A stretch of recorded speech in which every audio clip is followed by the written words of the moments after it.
Kepung Senayan, Fahrul Razi orasi bakar semangat aksi Kepala Desa tuntut revisi Undang-Undang Desa.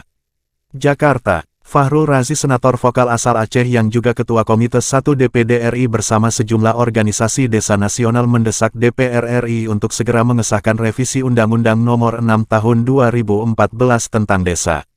Desakan ini muncul dalam aksi bertajuk Aksi Bersama Desa, yang digelar di depan gedung DPR, Senayan, Jakarta, Kamis tanggal 23 November tahun 2023. Dalam tuntutannya undang-undang harus disahkan. Kami berkomitmen Kepala Desa, BPD, perangkat, dan masyarakat desa akan terus mendesak DPR RI untuk mengesahkan revisi undang-undang, pungkas Fahrul Razi di depan puluhan ribu massa aksi. Ketua Komite 1 DPD RI Fahrul Razi yang juga penasehat di sejumlah organisasi desa nasional sehari sebelumnya mengumpulkan perwakilan desa dalam melakukan konferensi pers dengan 8 organisasi desa dan melakukan rapat dengar pendapat dalam melakukan finalisasi draft revisi Undang-Undang Desa versi DPD RI. Kami menilai, revisi Undang-Undang Desa harus segera disahkan agar dapat dilakukan sinkronisasi di lapangan. Di antaranya, kepastian hukum terkait masa jabatan kepala desa yang diubah dari 6 tahun menjadi 9 tahun, dana desa menjadi 5-10 miliar per desa dan peningkatan kesejahteraan kepala desa, BPD, dan perangkat desa, kenaikan gaji kepala desa untuk peningkatan kesejahteraan hingga perlindungan hukum bagi kepala desa dan perangkat desa dalam pengambilan kebijakan pembangunan desa. Kami memperhatikan kurangnya keseriusan DPR RI dalam melakukan revisi UU Desa, dibuktikan dengan belum adanya tindak lanjut pasca penetapan revisi Undang-Undang Desa menjadi hak inisiatif DPR RI 4 bulan lalu. Padahal, pemerintah sudah mengirim daftar inventaris masalah DIM dan surat penunjukan wakil pemerintah untuk membahas revisi Undang-Undang Desa bersama DPR RI dengan nomor surat R45 Pres 09-2023. Namun, revisi Undang-Undang Desa belum kunjung dilakukan pembahasan. Kelima, memperhatikan masa sidang DPR RI dan kondisi kekinian di desa yang sangat membutuhkan revisi Undang-Undang Desa, di antaranya, kepastian hukum terkait masa jabatan kepala desa yang diubah menjadi 9 tahun, penetapan secara mufakat terhadap calon tunggal kepala desa, peningkatan kesejahteraan kepala desa, BPD, dan perangkat desa melalui pemberian uang pensiun untuk kepala desa dan perangkat desa. Kami menegaskan bahwa revisi UU Desa harus dilakukan untuk kepentingan masyarakat desa, bukan untuk kepentingan kelompok golongan tertentu. Kita inginkan revisi Undang-Undang Desa bukan pemilu 2024, ditegaskan kembali Fahrul Razi. Terakhir dalam orasinya Fahrul Razi kembali menegaskan bahwasanya desa tidak menuntut dana APBN dikembalikan ke desa namun minimal 10% dana APBN kembali ke desa. Dia menyebut kenaikan anggaran desa juga harus ditetapkan agar berbagai masalah yang terjadi di desa dapat teratasi dengan anggaran yang cukup dan kewenangan yang memadai. Sumber, DPNPPWI Nasional Fahrul Razi MIP. Komite 1 dari Dapil Aceh, Dewan Perwakilan Daerah Republik Indonesia, Bapak Fakroji, disilakan. Saudara-saudara semua, hari ini kita tunjukkan bendera kita masing-masing. Kibarkan bendera kita masing-masing.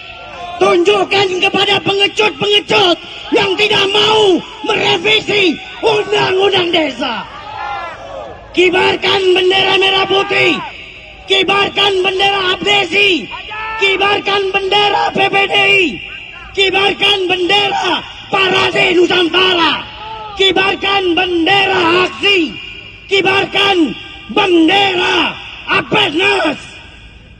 Kibarkan bendera PAPSI. Kita ingin tunjukkan rakyat hari ini lebih penting revisi Undang-Undang Desa daripada pemilu 2024. Assalamualaikum warahmatullahi wabarakatuh. Semua adalah perwakilan dari desa, benar? Semua adalah kepala desa, benar? Yang hadir di sini adalah perangkat desa, benar? Perwakilan BPD desa, benar? Mereka-mereka yang hadir di sini adalah tokoh-tokoh yang dipilih langsung oleh rakyat, yang dicintai oleh rakyatnya, yang memiliki suara lebih banyak daripada anggota dewan yang duduk di parlemen. Hari ini saya ingin bertanya kepada kita semua, mana yang lebih kita pilih? Revisi Undang-Undang Desa atau Pemilu 2024? Sekali lagi, mana yang kita perjuangkan dan lebih utama? Revisi Undang-Undang Desa atau Pemilu 2024? Teman-teman media tolong diliput dan dicatat bahwa perjuangan hari ini murni perjuangan desa. Hidup desa. Kita yel-yel dulu. Desa.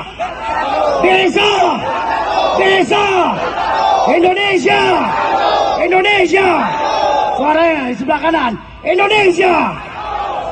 Saudara-saudara sekalian, hari ini yang kita tuntut bukan ingin mengambil semua uang APBN kembali ke desa, tidak.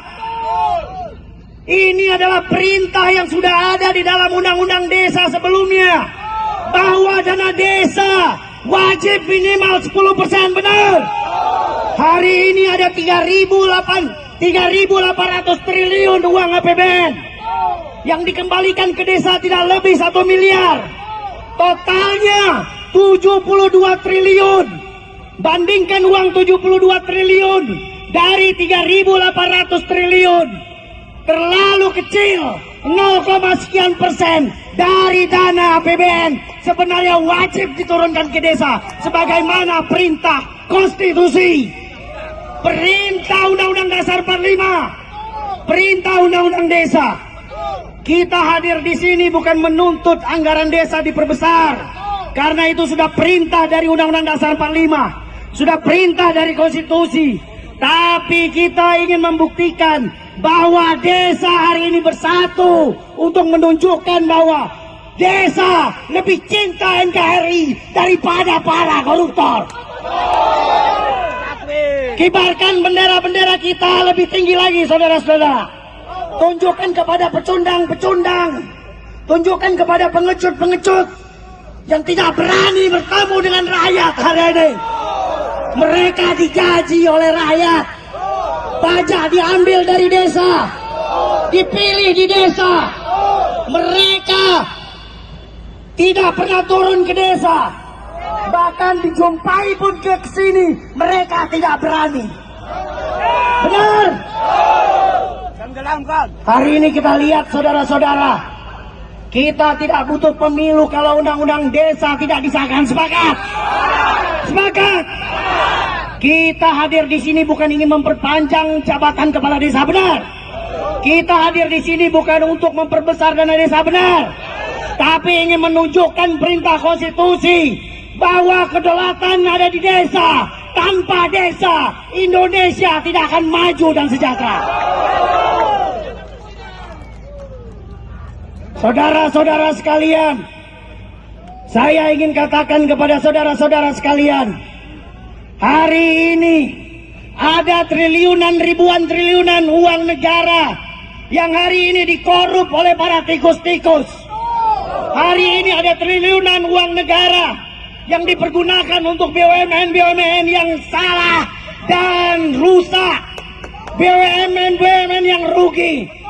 Seandainya semua uang-uang itu dikembalikan kepada desa, desa akan mendapatkan lebih dari 10 sampai 15 miliar per desa. Itulah komitmen Pak Jokowi yang selama ini diperjuangkan buat semua desa. Tapi apa yang terjadi?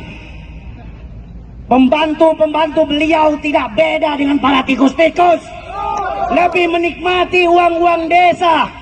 Mereka takut uang desa 5 sampai 10 miliar, 10 sampai 5 miliar, karena mereka tidak kebagian untuk melakukan korupsi. Benar?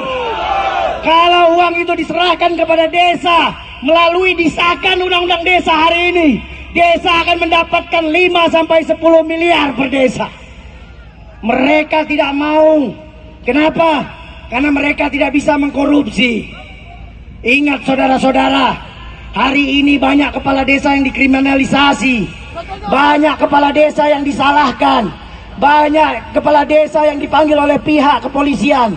Tapi saya ingin berikan catatan saudara-saudara, oknum-oknum itu tidak lebih dari 0, sekian persen dari 84.000 kepala desa yang ada di seluruh Indonesia. Dibandingkan dengan 356 bupati kepala daerah dari 500 daerah di seluruh Indonesia yang masuk penjara karena korupsi. 70% korupsi terjadi di kabupaten, terjadi di provinsi, terjadi di pusat, bukan di desa. Oleh karena itu saudara-saudara, tidak ada kata mundur. Tidak ada kata mundur. Segera undang-undang desa harus disahkan. Dana desa harus sesuai dengan perintah konstitusi. 5 miliar per desa harus masuk di dalam revisi undang-undang desa. Jabatan kepala desa bukan jabatan yang dilakukan oleh kepala daerah, bukan yang hanya bisa direbutkan oleh para dewan. Untuk menjadi kepala desa itu tidak berat, saudara-saudara. Biar kepala desa saja yang menjabat kepala desa. Oleh karena itu, perjuangan jabatan kepala desa tidak cukup 5 tahun untuk menangani kemiskinan di desa. Tidak cukup 5 tahun untuk menurunkan stunting bayi di desa. Perjuangan kita 9 tahun wajib disahkan segera 5 Desember 2023. Sepakat teman-teman?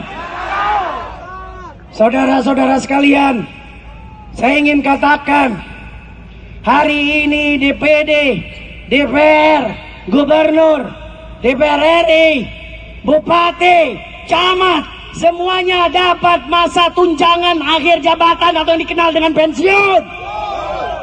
Perubahan revisi undang-undang desa wajib masuk kepala desa dan aparat desa, termasuk perangkat desa, wajib mendapatkan dana pensiun. Sepakat? Sepakat? Negara telah menghargai kepala desa di seluruh Indonesia. Tidak ada kepala desa yang tidak menang dalam pemilu kepala desa selanjutnya. Tidak ada kepala desa yang tidak menang ketika naik di DPRD kabupaten atau provinsi. Ini menunjukkan bahwa rakyat lebih cinta kepala desa dan perangkat desa daripada tikus-tikus yang ada di parlemen. Ketakutan mereka dengan kekuatan desa hari ini tentunya akan mereka batasi. Mereka takut untuk segera disahkan. Oleh karena itu, sama-sama kita tunjukkan bahwa kehadiran kita tidak ditunggangi oleh siapapun. Sepakat? Tidak didukung oleh partai politik manapun. Sepakat? Tidak didukung oleh presiden, calon presiden manapun. Sepakat? Ini adalah murni perjuangan desa. Hidup desa! Hidup desa! Desa! Desa! Desa! Indonesia! Indonesia! Indonesia! Usulan teman-teman dari PPDI, usulan dari teman-teman Abdesi, dari Parade Nusantara, dari Abdesi, Aksi, dan juga semua asosiasi termasuk Apeknas telah masuk di meja kami untuk kita perjuangkan sama-sama. Hari ini bahkan Presiden telah mengeluarkan surprise untuk segera dibahas revisi undang-undang desa. Tidak ada alasan ditunda lagi. Tidak ada alasan digeser setelah 2024. Tidak ada digeser setelah pemilu. Kalau dilakukan setelah pemilu, hanya satu kata, basi. Hanya satu kata, basi. Kami mau revisi undang-undang desa segera disahkan selambat-lambatnya 5 Desember 2023. Hidup desa, hidup kepala desa, hidup perangkat desa, hidup DPD desa, hidup asosiasi desa, hidup Indonesia. Wabillahi taufiq wal hidayah. Wassalamualaikum warahmatullahi wabarakatuh. Terima kasih. Sekarang kami undang